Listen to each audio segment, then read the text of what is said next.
Figaro, Figaro, Figaro. Figaro ci, Figaro là. Bien. Trêve de bêtises.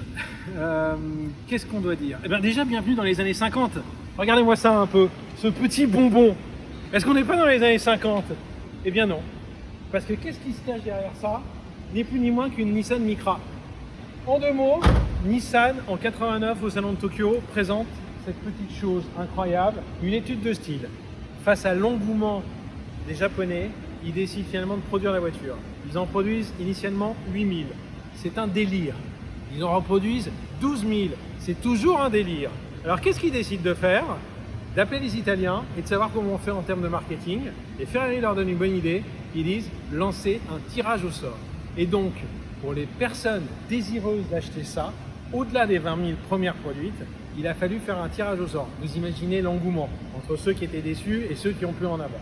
Bref, au final, on a cette Nissan Micra designée dans les années 50. Pour les vrais connaisseurs de voitures, on a un peu ce qu'on peut retrouver avec la Gogol Mobile de la marque Gas, qui faisait des microcars en Bavière dans les années 50. On retrouve un peu ce concept-là. Et là, on est typiquement sur une microcar japonaise, 4 cylindres, 1 litre, 78 chevaux, donc très économique pour la ville. Le volant est à droite, il n'y a pas le choix, puisque c'est une voiture purement japonaise.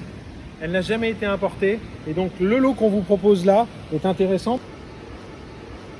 Passepoil couleur de la carrosserie, biton, grand toit ouvrant, un peu ce qu'on retrouve aujourd'hui sur la Fiat 500. On est vraiment dans la Ford Thunderbird.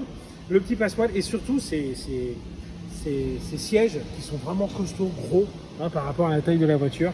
Voilà, tout est vraiment une histoire de design. Le rappel de cette marque très emblématique pour les Européens, Figaro. Je ne sais pas ce que ça évoque pour les Japonais. Très powerhouse dans le design. On retrouve finalement un avant et un arrière qui peuvent se confondre. Quelqu'un me l'a fait, un connaisseur me l'a fait remarquer tout à l'heure. Là, alors soit on peut voir une larme de tous ceux qui n'ont pas été tirés au sort pour la gagner, un cil féminin, bref, en tout cas une petite attention. Cette voiture est très sympathique. Vous la retrouvez sur carprecium.com.